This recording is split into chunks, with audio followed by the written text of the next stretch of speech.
നമസ്കാരം സുഹൃത്തുക്കളെ. ഇന്ന് നമ്മൾ LDC 2024 എങ്ങനെയാണ് ആദ്യ റാങ്കുകൾ നേടിയെടുക്കുക എന്നുള്ളത് ഒന്ന് പഠിക്കാൻ ശ്രമിക്കാം. അതായത് LDC 2024 നിങ്ങളെല്ലാവരും അപേക്ഷിച്ചിട്ടുണ്ടാവുമെന്ന് കരുതുന്നു. ചിലരൊക്കെ ഇപ്പോഴും ഏത് ജില്ല വേണം അപേക്ഷിക്കുക എന്നുള്ളതിനെ പറ്റിയുള്ള ചർച്ചകളിലും ചിന്തകളിലുമായിരിക്കും.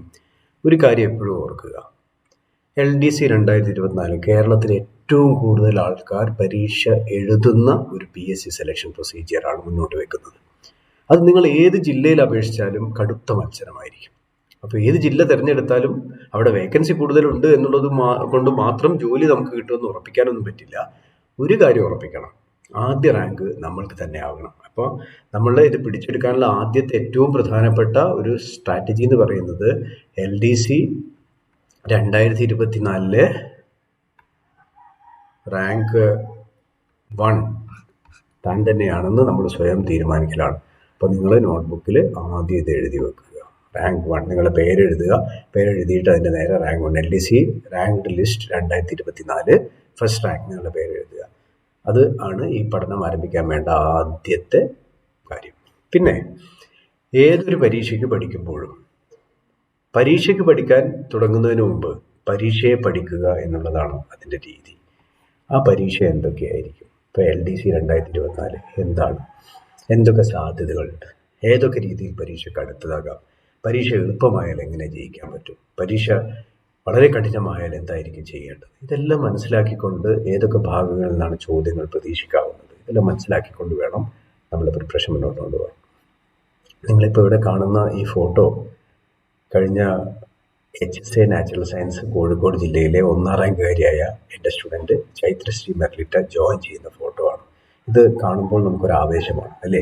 ഒരു പരീക്ഷയിൽ 1ാം റാങ്ക് നേടിയിട്ട് അല്ലെങ്കിൽ ആദ്യത്തെ റാങ്കുകൾ നേടിയിട്ട് ആദ്യത്തെ അഡ്വൈസ് മെമ്മോ സ്വീകരിച്ചുകൊണ്ട് ജോലിയിലേക്ക് പ്രവേശിക്കുക എന്ന് പറയുന്നത് എല്ലാവരും സ്വപ്നം കാണുന്നൊരു നേട്ടമാണ്. അത് നേടിയെടുത്ത എൻ്റെ എല്ലാ വിദ്യാർത്ഥികളെയും ഞാൻ ഒരിക്കൽ കൂടി അഭിനന്ദിക്കുന്നു. അവരൊക്കെ ഫോളോ ചെയ്ത നമ്മൾ അവർക്ക് നൽകിയിട്ടുള്ള വിന്നിംഗ് സ്ട്രാറ്റജിയാണ് ഞാനിന്ന് ഷെയർ ചെയ്യുന്നത്. സിലബസിനെ പറ്റി ഇവിടെ നിങ്ങൾ കാണുന്നത് മറ്റൊരു അച്ചീവറാണ്. ഈ അച്ചീവർ തൃശ്ശൂർ ജില്ലയിലെ HSA മലയാളത്തിലെ 4ാം റാങ്ക് നേടിയ സുമിനിയാണ്. സുമിനി KC ജോലിയിൽ പ്രവേശിക്കുന്ന പിക്ചറാണ്. ഒന്ന് ശ്രദ്ധിച്ചു നോക്കൂ. എന്തൊരു അഭിമാനമാണ്, എന്തൊരു സന്തോഷമാണ് ഇവർക്ക് എല്ലാവർക്കും. നമുക്കും അത് കാണുമ്പോഴുള്ള സന്തോഷം നോക്കും. അപ്പോൾ നിങ്ങൾ LDC 2024 പിടിച്ചെടുക്കാൻ വേണ്ടി ഒരുമ്പെട്ടിറങ്ങുമ്പോൾ ഫൈനലി ഇങ്ങനൊരു ദിവസം ജോലിയിൽ കയറുന്നതും അത് ആഘോഷമാക്കുന്നതും മനസ്സിൽ കണ്ടുകൊണ്ട് വേണം പോകുക. അങ്ങനെ ആകുമ്പോഴേ നമുക്ക് കഠിനമായ അധ്വാനം നടത്തുവാനും അത് ആസ്വദിക്കുവാനും സാധിക്കൂ എന്നുള്ളത് എപ്പോഴും ഓർക്കുക. ഇനി ഞാൻ വളരെ പെട്ടെന്ന് തന്നെ നമ്മൾ എങ്ങനെയായിരിക്കണം വിന്നിംഗ് സ്ട്രാറ്റജി എന്നുള്ളത് പറയാൻ പോവുകയാണ്. പഠിക്കുന്നത് എങ്ങനെയായിരിക്കണം, what should be the winning strategy. Winning strategy എന്നത് നമ്മൾ വർഷങ്ങളായി ഉപയോഗിക്കുന്ന ഒരു ടെർമിനോളജിയാണ്. പരീക്ഷയെ ജയിക്കാൻ വേണ്ട രീതികൾ എന്താണെന്നുള്ളത് ശരിയായ രീതിയിൽ ആസൂത്രണം ചെയ്താണ് ഞാൻ എൻ്റെ എല്ലാ കോഴ്സുകളും പ്ലാൻ ചെയ്യുന്നത്.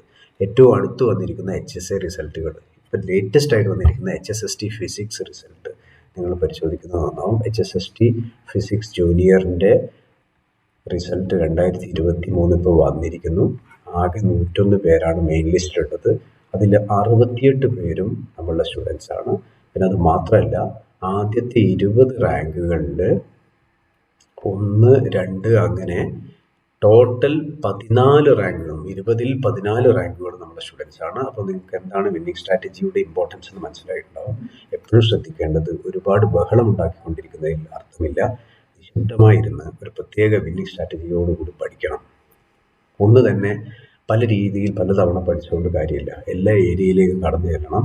ഏതെങ്കിലും ഒരു രീതിയിൽ എല്ലാ ഭാഗങ്ങളും ശക്തമായ ആധിപത്യം ഉണ്ടാക്കുന്ന രീതിയിൽ പഠിക്കണം.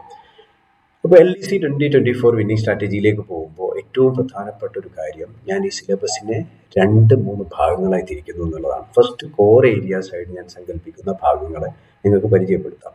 അത് 1 English, 2 Malayalam, 3 maths and reasoning, 4 current affairs എന്നിവയാണ്. എന്തുകൊണ്ടാണെന്നുള്ള ഇവിടേക്ക് നോക്കിയാൽ മനസ്സിലാവും.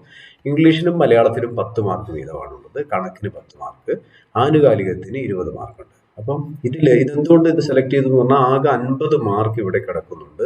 ഇതിൽ 50ൽ 50 ഉറപ്പിക്കാൻ വേണ്ടിയുള്ള പഠനം ആരംഭിക്കുക എന്നുള്ളതാണ് വിന്നിംഗ് സ്ട്രാറ്റജി. അപ്പോൾ 1ാം റാങ്ക് പിടിച്ചെടുക്കാൻ നമ്മൾ ആദ്യം തീരുമാനിച്ചു.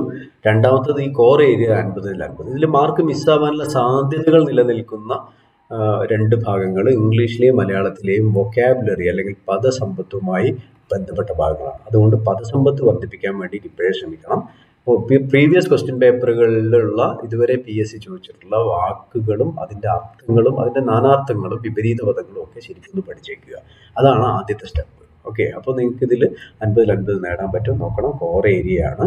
എല്ലാ ഭാഗങ്ങളും നിങ്ങളുടെ ക്വാളിഫിക്കേഷൻ 10ാം ക്ലാസ് ആയാലും ബിരുദാനന്തര ബിരുദമായാലും ഈ ഏരിയ നിങ്ങൾ സ്ട്രോങ് ആക്കി പിടിക്കണം. അതിനുവേണ്ടി കുറച്ചധികം മണിക്കൂറുകൾ ചിലവാക്കിയാലും തെറ്റില്ല. 50-50 ഉറപ്പിക്കുക. ഇനി നമ്മൾ അടുത്ത ഭാഗത്തിലേക്ക്, അതായത് സോഷ്യൽ സയൻസ് എന്നും ജനറൽ സയൻസ് എന്നും നമ്മൾ GK മാറ്റി വെച്ചിട്ടുണ്ട്. അതൊന്നും നോക്കാം. ജനറൽ സയൻസിൽ ഞാൻ ഉൾപ്പെടുത്തിയിരിക്കുന്നത് physics, chemistry, biology, basic computer എന്നിവയാണ്. ഇതിൽ ഓരോന്നിലും ചോദിക്കാവുന്ന ചോദ്യങ്ങൾ 3 മാർക്ക് വീതം ഫിസിക്സ്, കെമിസ്ട്രി, ബേസിക് കമ്പ്യൂട്ടറിലാണ്, 6 മാർക്ക് ബയോളജി. അപ്പോൾ ഇത് പഠിക്കുമ്പോൾ നിങ്ങൾ സയൻസ് ഗ്രാജുവേറ്റ് അല്ലെ ബയോളജി ഒക്കെ പഠിച്ച ആളാണ് എങ്കിൽ, സയൻസ് നല്ല താല്പര്യമുള്ള ആളാണെങ്കിൽ ഫസ്റ്റ് പ്രയോറിറ്റി ബയോളജി, പിന്നെ കമ്പ്യൂട്ടർ, പിന്നെ ഫിസിക്സും കെമിസ്ട്രി എന്നുള്ള രീതിയിൽ പഠിക്കുന്നതാണ് നല്ലത്. കാരണം മറ്റൊന്നുമല്ല, ഇൻവെസ്റ്റ് ചെയ്യുന്ന സമയത്തിനനുസരിച്ച് നമുക്ക് പ്രൊഡക്ടിവിറ്റി ഉണ്ടാവുന്ന ഏരിയാസാണ്. ബയോളജിയിൽ 6 മാർക്കുണ്ട്. അപ്പോൾ നമ്മൾ മെനക്കെട്ട് കഴിഞ്ഞാൽ അതിന് കാര്യമുണ്ടാവും. പിന്നെ മാത്രമല്ല, അതിൽ കുറേയൊക്കെ നമുക്ക് അറിയുന്നുണ്ടാവും. മനുഷ്യ ശരീരവുമായിട്ട് ബന്ധപ്പെട്ട കാര്യങ്ങളൊക്കെ ഉണ്ട്. വൈറ്റമിൻസ് നമ്മൾ പഠിച്ചതാണ്. അങ്ങനെ കുറേ കാര്യങ്ങൾ, സാംക്രമിക രോഗങ്ങൾ, ഇതൊക്കെ കുറേ ഭാഗങ്ങൾ നമുക്ക് പഠിച്ചതാണ്. ഇനി എന്ത് ചെയ്യണം എന്ന് പറഞ്ഞാൽ ആ പഠിച്ചത് റിവൈസ് ചെയ്ത് ഒന്നുകൂടി ചോദ്യങ്ങൾ വരുന്ന രീതിയിലുണ്ടായ മാറ്റങ്ങൾ ഉൾക്കൊള്ളുകൊണ്ട് നമ്മളൊന്ന് റിവൈസ് ചെയ്ത് 6 മാർക്കിൽ നമുക്ക് 5 മാർക്ക് എന്തായാലും ഉറപ്പിക്കാൻ പറ്റും.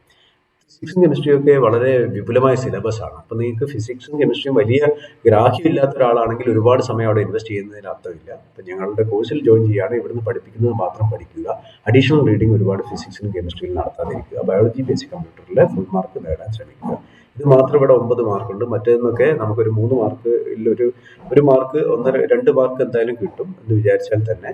അപ്പോൾ മിനിമം മാർക്ക് അവിടെ നിന്ന് കിട്ടിയാലും നമുക്കിവിടെ 2 കൂട്ടി 11 മാർക്ക് ഇവിടെ നമുക്ക് ഉറപ്പിക്കാൻ പറ്റും. 15, ഇതാകെ 15 മാർക്കുണ്ട്, അതിൽ 11 മാർക്ക് നമുക്ക് ഉറപ്പിക്കാം. ഇനി സോഷ്യൽ സയൻസിലേക്ക് പോകുമ്പോൾ നിങ്ങൾ പഠിച്ച ഡിഗ്രി ആയാലും, ഡിഗ്രി ഉള്ളവരാണെങ്കിൽ ഇപ്പം സോഷ്യൽ സയൻസിൽ ഡിഗ്രി എടുത്തവരായാലും, അല്ലാതെ ജനറൽ സയൻസ് ഡിഗ്രി എടുത്തവരായാലും, കൊമേഴ്സ് ഡിഗ്രി ഉള്ള ആൾക്കാരായാലും, എല്ലാവർക്കും ഈ പഠിച്ചിട്ടില്ലാത്ത എന്നാൽ പഠിക്കേണ്ട മാർക്ക് ഫുള്ള് നേടാൻ പറ്റുന്ന 3 ഭാഗങ്ങൾ നമുക്ക് ആദ്യം എടുക്കാം. അത് കലാ, കായിക, സാഹിത്യം. ഇതിപ്പോൾ ഒരു പ്രത്യേക വിഷയം പഠിച്ചവർക്ക് ഒരു പ്രത്യേകിച്ച് ഒരു മുൻതൂക്കമൊന്നും ഇല്ലാത്ത ഭാഗമാണ്. അത് മാത്രമല്ല, മലയാളം നമ്മൾ പഠിക്കുമ്പോൾ ഇതിലെ സാഹിത്യ ഭാഗങ്ങൾ നമുക്ക് അവിടെ പരാമർശിക്കാം. കേരളം ഭരണവും ഭരണ സംവിധാനവും എന്നുള്ളതിൽ 5 മാർക്ക്, ഇത് 5 മാർക്കുണ്ട്. ഇവിടെ 5 മാർക്ക്, സുപ്രധാന നിയമങ്ങൾ 5 മാർക്ക്. അപ്പോൾ നിങ്ങളുടെ ക്വാളിഫിക്കേഷൻ എന്തായാലും ഈ 3 എണ്ണത്തിലുള്ള 15 മാർക്ക് ഉറപ്പിക്കാൻ വേണ്ടിയിട്ടുള്ള ഒരു ശ്രമം വിന്നിംഗ് സ്ട്രാറ്റജിയുടെ ഭാഗമാണ്. അപ്പോൾ നോക്കുക, നേരത്തെ നമ്മൾ 50 മാർക്ക് ഉറപ്പിക്കാൻ അവിടെ ഒരു കോർ ഏരിയ പ്ലസ് ഈ 15, 65 മാർക്കാണ്. ഇനി ബാക്കിയുള്ളത് നിങ്ങളുടെ ചരിത്രവും ജിയോഗ്രഫിയും കോൺസ്റ്റിറ്റ്യൂഷനും ഇക്കോണമിയും അടങ്ങിയിരിക്കുന്ന 20 മാർക്കിൻ്റെ ക്വസ്റ്റ്യൻസ് ഇവിടെയുണ്ട്. 20 മാർക്കിൻ്റെ ക്വസ്റ്റ്യൻസ് ഇവിടെ ഉള്ളതിൽ നിങ്ങൾക്ക് ഏതൊക്കെ ഏറ്റവും മുൻതൂക്കം നേടുന്ന രീതിയിൽ പഠിക്കാൻ പറ്റും എന്നുള്ളത് നോക്കി ചെയ്യുക. ഇതിലൊക്കെ തന്നെ ഹിസ്റ്ററിയിലാണെങ്കിൽ ആൻഷ്യൻ, മെഡീവൽ, മോഡേൺ ഉണ്ട്. ജിയോഗ്രഫിയിൽ ഇന്ത്യൻ ജിയോഗ്രഫി, വേൾഡ്, കേരള തുടങ്ങിയ ഭാഗങ്ങളുണ്ട്. ഹിസ്റ്ററിയിലും കേരളവും ഇന്ത്യയും വേൾഡും ഒക്കെ വരുന്നുണ്ട്. പിന്നെ കോൺസ്റ്റിറ്റ്യൂഷൻ എന്ന് പറഞ്ഞാൽ വളരെ കുറഞ്ഞ ഭാഗങ്ങളേ ഉള്ളൂ. കമ്പാരിറ്റീവ്ലി സിലബസ് കുറവാണ്. അതുപോലെ ഇക്കോണമിയും കമ്പാരിറ്റീവ്ലി സിലബസ് കുറവാണ്. ഈ 10 മാർക്ക് നമുക്ക് പെട്ടെന്ന് പിടിച്ചെടുക്കാൻ പറ്റുന്നതാണ്. ഈ 10 മാർക്ക് ലഭ്യമാണ്, സാധ്യമാണ്. പക്ഷെ എന്ത് ചെയ്യണം, ഇതിലൊക്കെ ഹിസ്റ്ററി പഠിക്കുമ്പോൾ റിനേസൻസ് എത്ര പഠിക്കണം എന്നുള്ളത് നമ്മൾ നോക്കണം. റിനേസൻസ് ഫുൾ മാർക്ക് കിട്ടാവുന്ന ഒരു ഏരിയയാണ്. ഒരു 3 മാർക്ക്, 2 മാർക്ക് മുതൽ 3 മാർക്ക് വരെ നമുക്ക് അന്ന് കിട്ടിയേക്കാം. അപ്പോൾ കേരള റിനേസൻസ്, അതുപോലെ ഇന്ത്യൻ ഹിസ്റ്ററിയുടെ ഭാഗമായിട്ട് വരുന്ന റിനേസൻസിന്റെ രാജാറാം മോഹൻ റോയ് തുടങ്ങിയ ആൾക്കാരുടെ കോൺട്രിബ്യൂഷൻസ്, ഇതൊക്കെ ചിലപ്പോൾ ചോദ്യങ്ങളായിട്ട് വന്നേക്കാം. പിന്നെ സ്ഥിരമായി ആവർത്തിച്ചുകൊണ്ടിരിക്കുന്ന ചോദ്യങ്ങൾ ഇങ്ങനെയൊക്കെയാണെങ്കിൽ PSC ആവർത്തിക്കുകയും ചെയ്യാം. അപ്പോൾ അതുകൊണ്ട് 2017 ശേഷം നടത്തിയ PSC പരീക്ഷകളിലെ ജനറൽ ഭാഗങ്ങളിലുള്ള ചോദ്യങ്ങളും ഉത്തരങ്ങളും നിങ്ങൾ പഠിച്ചിരിക്കണം. അതൊരു വിന്നിംഗ് സ്ട്രാറ്റജിയാണ്. അപ്പോൾ ഇത് നോക്കുക, 65 മാർക്ക് ഇങ്ങനെ ഉറപ്പ് വരുത്തിയിട്ട് ബാക്കിയുള്ളതിൽ എത്ര കിട്ടുമോ അത് കിട്ടുക എന്നുള്ളതാണ് നിങ്ങളുടെ ഇപ്പോൾ ഏറ്റവും നല്ല വിന്നിംഗ് സ്ട്രാറ്റജി. അതിൽ എന്തുകൂടി ഉൾപ്പെടുത്തുക, പ്രീവിയസ് ക്വസ്റ്റ്യൻ പേപ്പേഴ്സ് അനലൈസ് ചെയ്യുന്നതോട് ഉൾപ്പെടുക. അനലൈസ് ചെയ്താൽ മാത്രം പോരാ, ആ ചോദ്യങ്ങളും ഉത്തരങ്ങളും പഠിക്കണം. അതുപോലെ ചോദ്യങ്ങൾ വന്നാൽ എങ്ങനെയെന്നുള്ള രീതിയിൽ നമുക്ക് പഠിച്ചെടുക്കാൻ സാധിക്കണം. ഇപ്പം പിന്നെ സാധാരണഗതിയിൽ ചർച്ച നടക്കുന്നത് പുതിയ പ്രസ്താവന രൂപത്തിലുള്ള അല്ലെങ്കിൽ ഒന്നിലധികം ഓപ്ഷൻസ് ഉള്ള കമ്പയർഡ് ഓപ്ഷൻസ് ആൻസർ വരുന്ന ചോദ്യങ്ങൾ എങ്ങനെ നേരിടുന്നുള്ളതാണ്. അത് നേരിടാനുള്ള ഏറ്റവും നല്ല മാർഗം പഠിക്കുന്നത് ശരിയായ രീതിയിൽ പഠിക്കുക എന്നുള്ളതാണ്. ഒന്ന്, ഇപ്പോൾ ഉദാഹരണമായിട്ട് നമ്മുടെ സ്വന്തം കാര്യമാണ്. ഇപ്പം ഒരാൾ രമേശനുമായി ബന്ധപ്പെട്ട അദ്ദേഹത്തിന്റെ വീട്, അദ്ദേഹത്തിന്റെ പഠനമൊക്കെ ആയിട്ട് ബന്ധപ്പെട്ട ചോദ്യങ്ങളാണ്, 4 പ്രസ്താവനകൾ തന്നിട്ട് അത് ഏതാണ് ശരി തെറ്റെന്ന് ചോദിച്ചാൽ അയാൾക്ക് തെറ്റില്ല. എന്താ കാര്യം?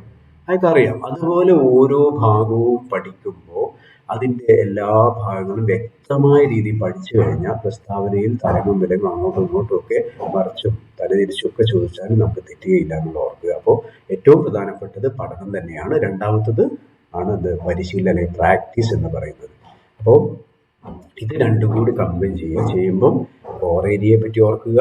അതുപോലെ തന്നെ നമ്മളിവിടെ ചെയ്തു വെച്ചിരിക്കുന്ന 65 മാർക്കിൽ 65-ൽ 65 ഉറപ്പിക്കുന്നത് ആദ്യഘട്ടം. പിന്നെ ബാക്കിയുള്ളതിൽ നിന്ന് എത്രമാത്രം നമുക്ക് പിടിച്ചെടുക്കാൻ പറ്റുമോ അത്രയും പിടിച്ചെടുക്കുക എന്നുള്ളതാണ് രണ്ടാമത്തെ ഘട്ടം. ഈ കാര്യം മറക്കാതെ മുന്നോട്ട് പോകലാണ് അടുത്ത LDC 2024 ആദ്യ റാങ്ക് തന്നെ നേടിയെടുക്കാനുള്ള ഏറ്റവും നല്ല വിന്നിംഗ് സ്ട്രാറ്റജി എന്നുള്ള കാര്യത്തിൽ ഒരു സംശയം വേണ്ട. പിന്നെ ഇത് എപ്പോഴും ഓർക്കുക, കഷ്ടപ്പാടാണ് പഠനം, അയ്യോ ബുദ്ധിമുട്ടാണ് എന്ന് ചിന്തിക്കാതിരിക്കുക. ജയിക്കാൻ കഷ്ടപ്പെട്ടല്ല, ഇഷ്ടപ്പെട്ട് പഠിക്കണം. ഇത് മറക്കാതിരിക്കുക. So wish you all the best for the next examination. വിട്ടുകൊടുക്കാതെ മുന്നോട്ട് പോകാൻ നിങ്ങൾക്ക് സാധിക്കട്ടെ. പഠിച്ചുകൊണ്ടേയിരിക്കുക. പഠനം ഒരു ആസ്വാദ്യകരമായ ഒരു സംഭവമാണ്, അനുഭവമാണ് എന്നുള്ളത് മറക്കാതെ മുന്നോട്ട് പോകുന്ന ആൾക്കാർക്ക് തീർച്ചയായും അടുത്ത LDC 2024 റാങ്ക് ലിസ്റ്റിൽ ആദ്യ റാങ്കുകൾ പിടിച്ചെടുക്കാൻ പറ്റും എന്നുള്ള കാര്യത്തിൽ ഒരു സംശയവുമില്ല. നിങ്ങൾക്ക് കൂടുതൽ ഗൈഡൻസ് എന്തെങ്കിലും ആവശ്യമുണ്ടെങ്കിൽ നിങ്ങൾക്ക് വീഡിയോയുടെ താഴെ കമൻറ്റ് ചെയ്യാവുന്നതാണ്. നിങ്ങൾക്ക് വേണ്ടി മിനി സ്ട്രാറ്റജി ബാച്ചുകൾ ഞാൻ ഡിസൈൻ ചെയ്ത് വെച്ചിട്ടുണ്ട്. You can join those courses also. If you want more clarification or model question or something like that, you can just comment. We will definitely do that. Thank you and wish you all the best. Take care.